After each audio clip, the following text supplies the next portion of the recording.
Dutchman. Boom, and welcome to another video of the Flowing Dutchman. Now today I'm in beautiful Sydney and we're at Doll's Point, and what we're going to do here is a traditional Persian workout. Now I'm here with Kashi, and Kashi is the owner of Persian Yoga, and what he resembles is the old traditional Persian style of training that is done in countries like Iran, where they train in the Zurkhaneh. Zurkhaneh is like an akhara you find in India.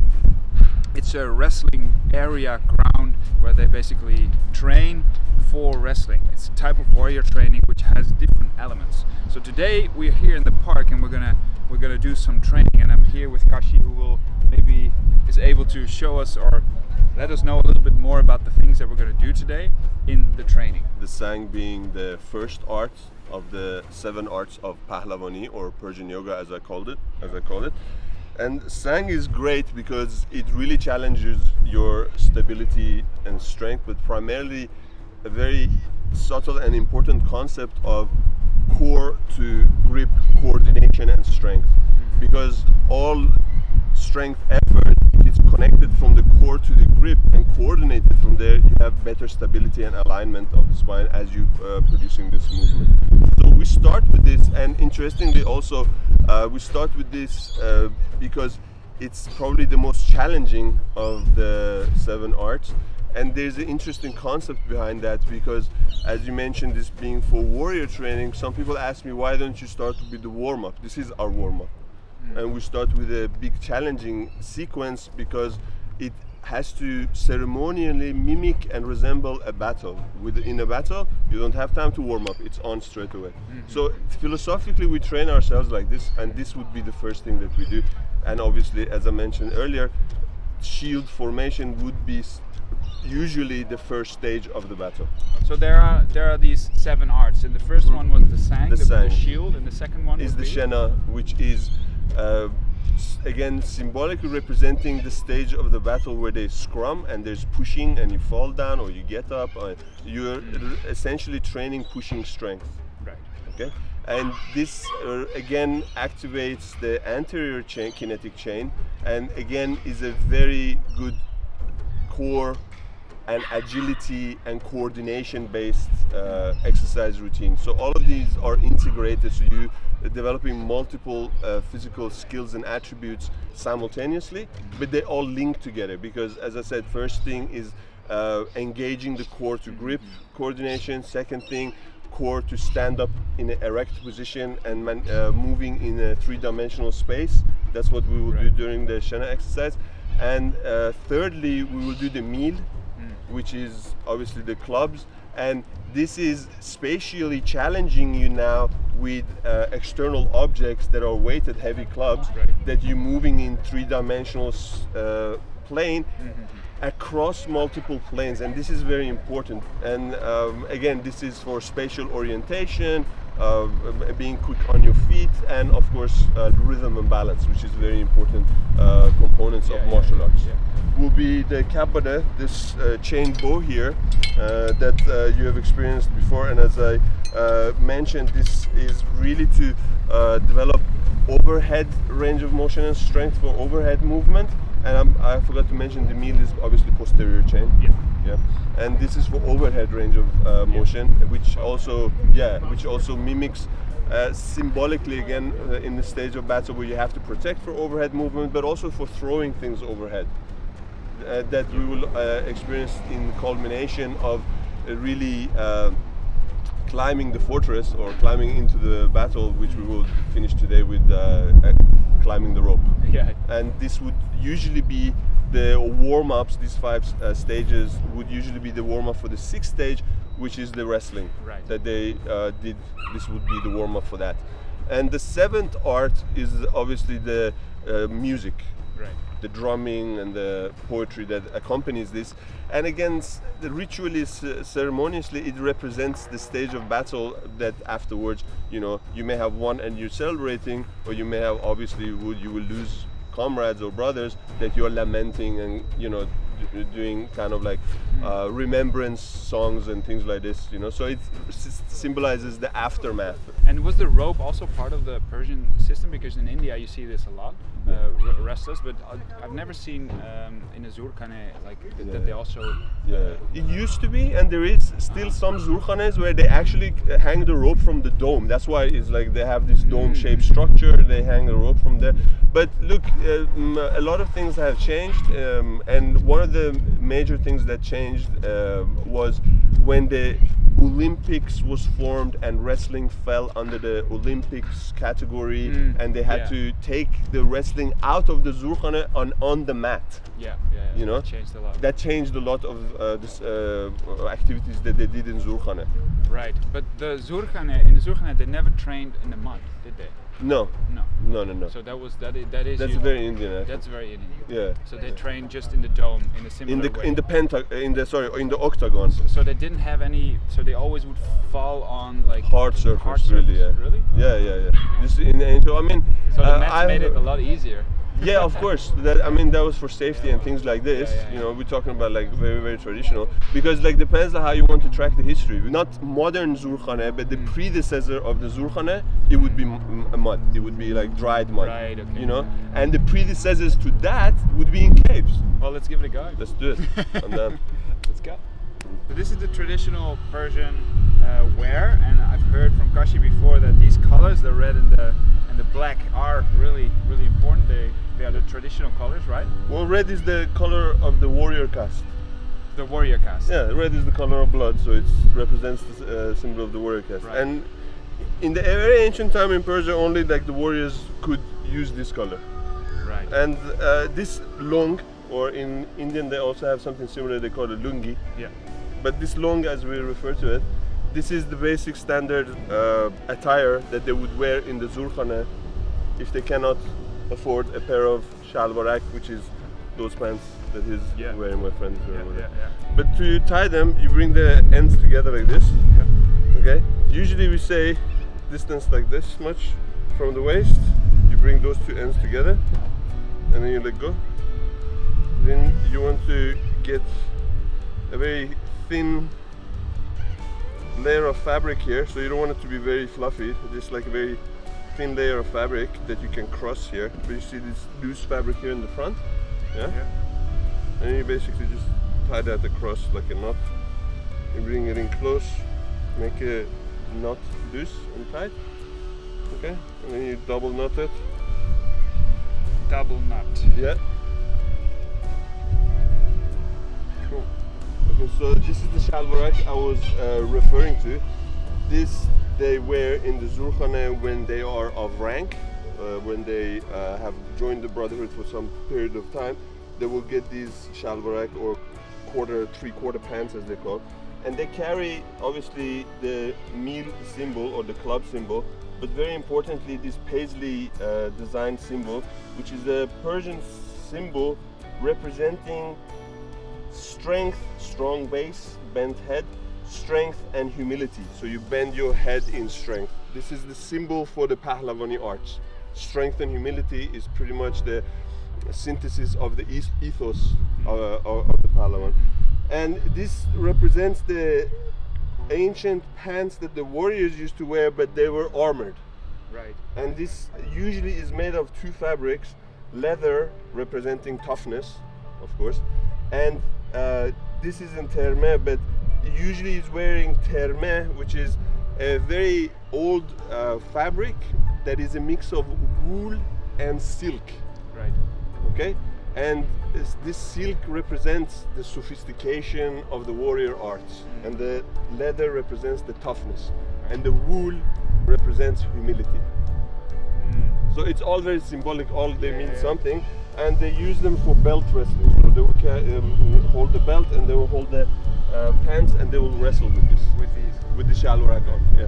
So this is Alessandro, and Alessandro, where did you get this one? I got those in Tehran last year. Yeah. So you've also been to Iran too? Yeah, I went to Iran. Yeah, I trained in Zurkhaneh. I trained in wrestling. It was amazing experience. And you got these just by walking in shops? Yeah, I went to a shop. It wasn't easy to find, but I found them, yeah. But you were in the Zurkhaneh first. I was Zurkhaneh. And somebody referred you to go there. Yes. That's how they introduce, you know? Like you can't just, I mean these days probably you can, but in the old days you couldn't just show up to the Zurkhaneh. You have to know someone that introduced you and then you are in the brotherhood and then you can participate. Right. Yeah, So you wasn't got easy. introduced. Right. I'll custom make them, I can custom make them for you. Flying Dutchman in the back, you see?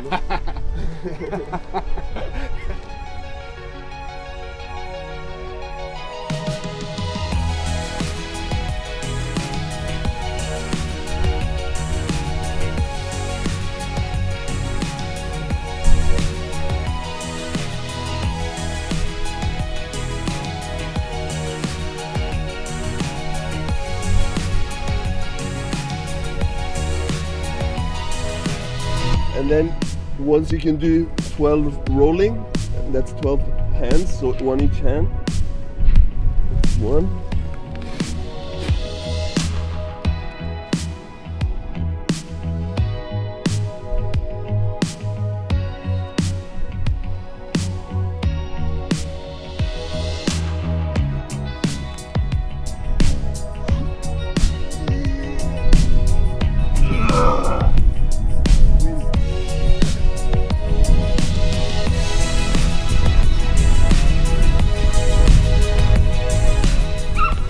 Back at the group.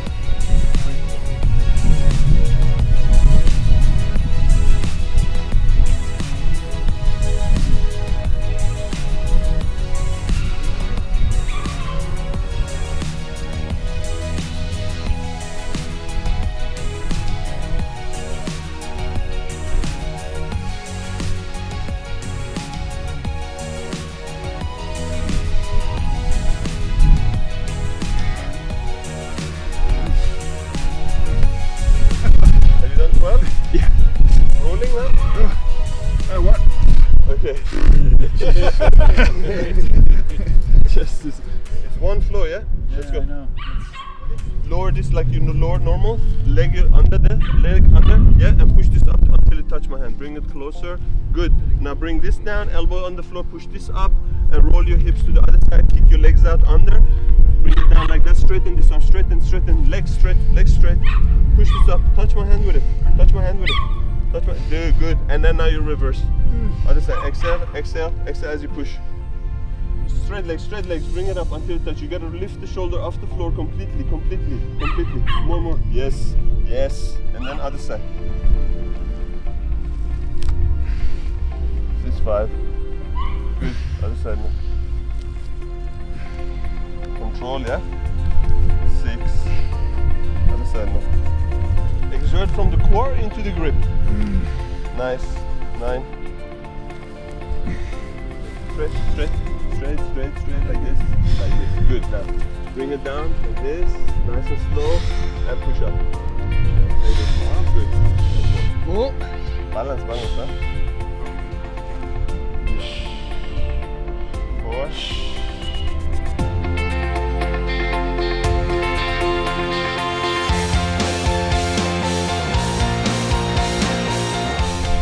Straight enough. Yeah, that's it. Up. Okay, should you touch the ground? This is crazy for your chest, crazy for the shoulders, the balance, stability. It's like, and it keeps going, you know. Normally you do like 20 reps and then you're done, and now it's just you have to keep the shields up. It's crazy. 6. Good job, man. Back, 2, 3, 4. 1. Watch out. 3, 4. 1 middle, 2, 3, 4. Right circle.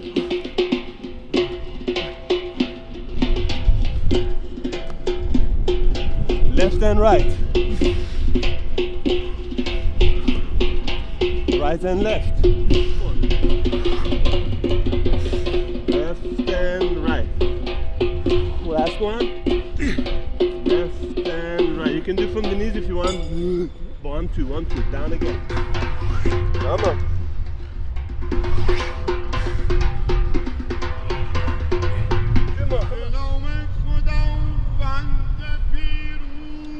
In the name of the Lord of Light, the victorious. He says, feet together. Inhale, cobra. Exhale, down dog. Stretch into the left leg. Left foot straight, right foot, right knee bend. Down. Inhale, cobra. Exhale, down dog, knee bend. 1.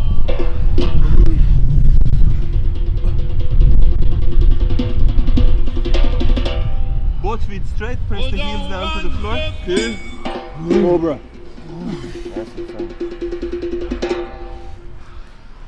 Breathe. Remember, it's double. 2 normal.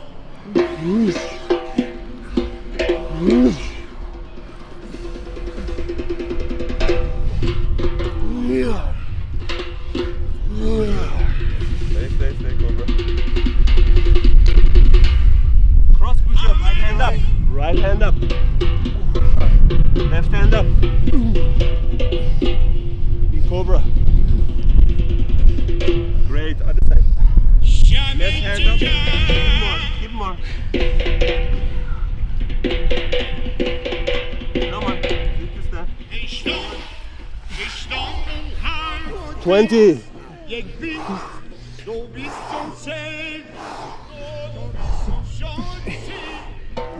Right, left foot forward. Back. Right foot forward. Stand up. Stretch. And up. Good. Stay like this. Stretch your arms back. Stretch your arms up. Flex. Open up.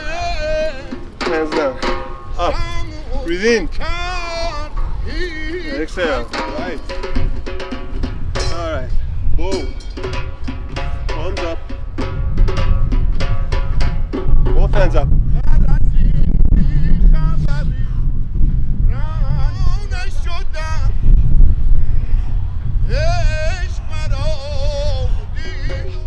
Forward. Right hand, left foot. Middle. Left hand, right foot. Other side. Feet together. Touch the butt to the floor. Up. Other side. Right hand to the foot. Left hand to the foot.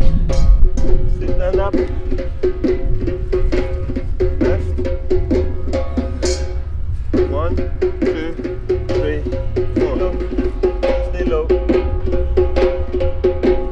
Hip, neck only. Full rotation. Look behind the shoulder.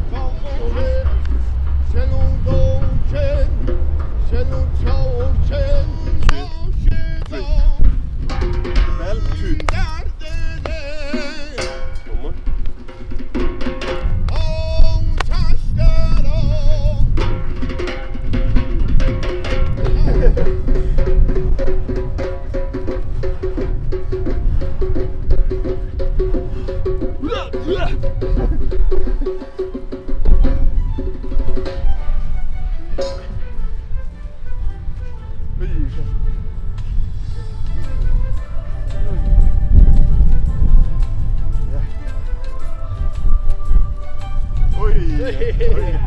If you're practicing in the old way, is that you start with heavy meal first, and you do as many as you can.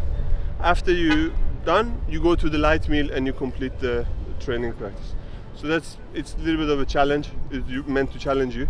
So you start with heavy after the warm-up that we just did, and then you finish off continuing with a lighter weight.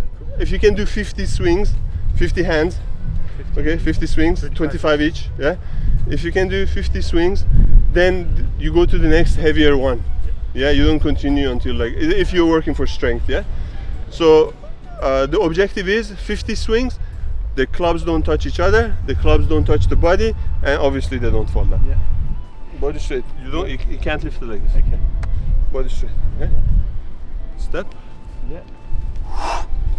And bring it up. Okay. Okay. You hold like this. Okay. And down same way. Get it up. That one. I'll get it.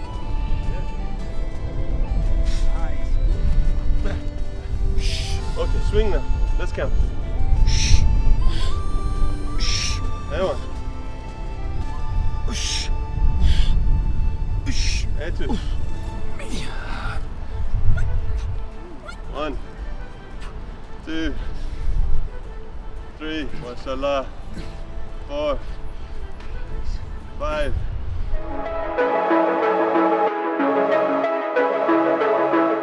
Ever suffered from shoulder pain or imbalances? Swinging heavy clubs is an ancient art that will bring your shoulders health and strength and an iron grip. Heavy Clubs 101 will give you the confidence to start your journey with heavy clubs. The aim is to bring foundation and understanding to the practice that will be your first step towards mastery. The course will break down the most essential presses, pulls and swings with easy to follow tutorials. These exercises will challenge your arms and shoulders in a way that will make them bulletproof. Heavy Clubs 101 is an absolute must if you own a pair of Persian Meels, club bells, mudgars or kalakatai. Set your foundation straight and join Heavy Clubs 101 on DutchFlowAcademy.com.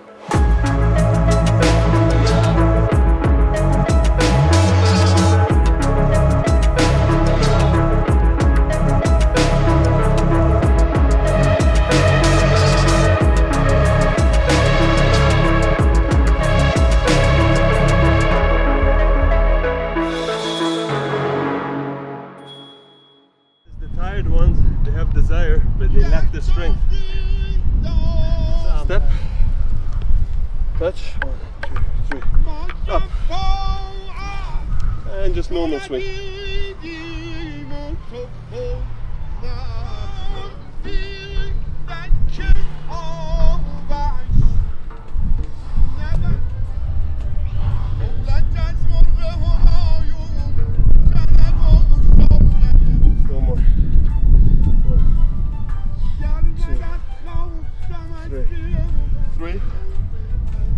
Normal 4. Double front. Double back. Over front. Double back. Land. Stretch. Forward. Jog, huh?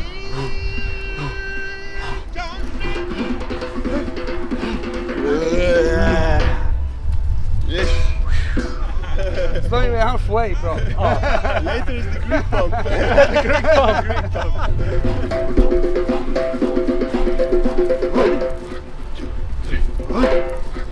When you hear the bell, 2, 2. Okay, 1 quarter turn left. Quarter turn left. 3. Okay, quarter turns left. 1, 2, and 3. When you hear the bell, 2.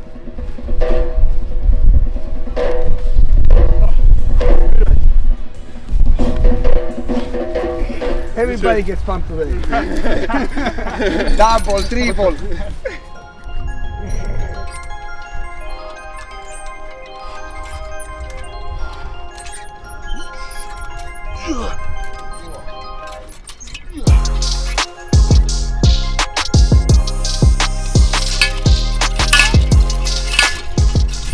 Is that like something of the Persian art as well? Because sometimes I see them derive from the traditional only this, and then Yes. sometimes they go in front and back. Yes, of So course. they do these variations. So they are Definitely. allowed? Oh, of course, of course. Look, the system is laid out as a fundamental structure. Right. It's like the fundamental choreography. If you want to compare it to dance, for example, the basic fundamental steps of a dance style, which you then expand from doing variations. And they're fully allowed. But I have to stress this point, the fundamentals are the meat. Yeah. Building a strong foundation and working on the foundational movements is what enables you to expand your skill and strength. Okay, before you do, relax it. Okay, so this is the bow, this is the chain, so it's just overhead, don't pass the midline, and with this chain, you're creating a circular vortex movement. Yeah. Spinning this chain and flicking it, and of course, that shouldn't hit your head either. Yeah, Good but luck. that is the difficulty. You're like, am I gonna touch my head? Ow. Like that? Yes.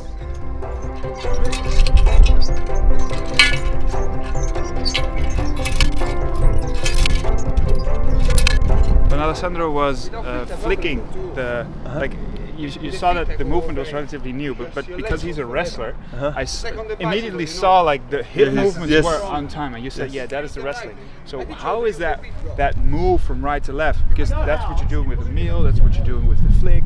How is that related to wrestling? Could you explain like why that is so necessary for a wrestler and why that's integral part of that training as well? Before I answer your question, I have to point out that this is conditioning. Yeah. This is martial art conditioning. It's not martial art. No, I know. The components are integrated to mimic and condition you for those situations in martial art. But essentially, the answer to the question is a hip throw. This is very common in judo, wrestling, any like grappling art, that there is a hip throw. And I guess the emphasis is to create a power to move an object using ground without moving yourself, using ground to generate a powerful throwing movement. You have to be, continuously having that connection with the ground, and then you're able to actually move with that posture. Completely.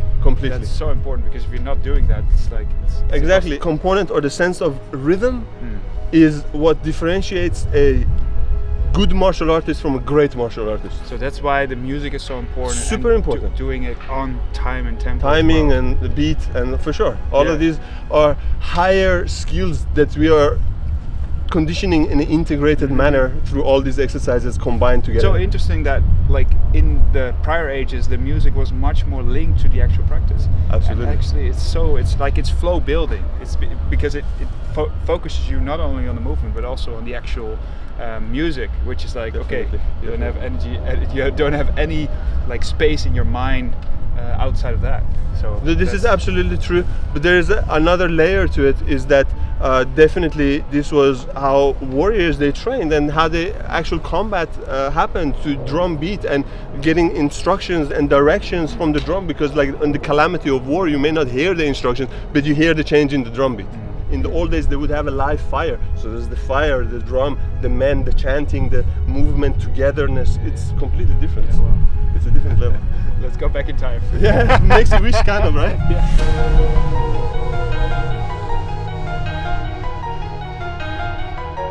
Climb the wall.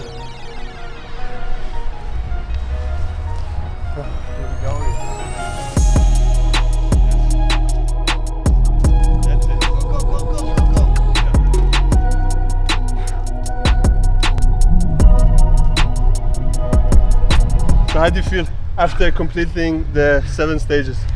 Oh, man, great.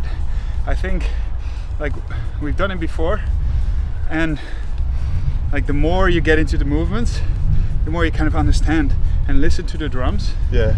The more enticing it becomes, and the less it's about, oh, I just did 20 reps and oh, my shoulders are dead. It's more like, hey, we got to keep going. The drum hasn't belled yet. That's it. It hasn't. That's so it's like this thing that just pushes you through the whole thing. A battle. Yeah. And in that sense entices the flow state, I guess. And how do you feel in the body? It's less leg focused. It's a lot grip. It's a lot of shoulders, chest, and just core in general. You feel something missing now? Or you feel fully pumped? I would do more legs. Fair. Yeah, I would do more legs, but that's just me. Because the leg training isn't weighted. It's not. Like, it's body like weight. The rest. Yeah. Body weight. The weighted leg training comes in partner work during the wrestling. So we focus in the sense more on endurance aspect of leg training. That's an interesting part about the Indian training, because they do a lot of legs. Yeah. Like they do the Hindu squats where they kind of go down and up, and they just do like thousands of reps. And just like kill. On the more legs. endurance based, right? Yeah. So if the legs don't carry you, you're finished anyway. Exactly. I'm glad I got to share it with you. Thanks for the share, and you can just see and feel how much time you've spent in doing this, and the knowledge you've written about it, the language you understand. It's really powerful. The training, the experience you have with Kashi is amazing. You get the proper experience of the Zurkhaneh training. Strongly recommend. And Theo, your first experience today, for someone who has never done this, they had no idea what you're getting yourself into. How do you feel about it? Good. It was challenging, but yeah, like you're saying, I don't feel dead. I feel more energized. I feel kind of more like loosened up kind of thing. Yeah, it feels. I feel better for doing it, not worse. So Great. yeah. Thanks for sharing that. Yeah. So we got to represent from Greece, Italy, Persian, and the Dutch lion here, huh? That's how we go. Yeah, that's how we do it. Boom, thank you for your attention, it's greatly appreciated. If you like the content, please consider to share, like and subscribe to my channel. If you want to see similar videos, you can see them over here. If you're interested in learning more from me as a coach, I've got online courses on DutchFlowAcademy.com. Keep flowing, Ram Ram.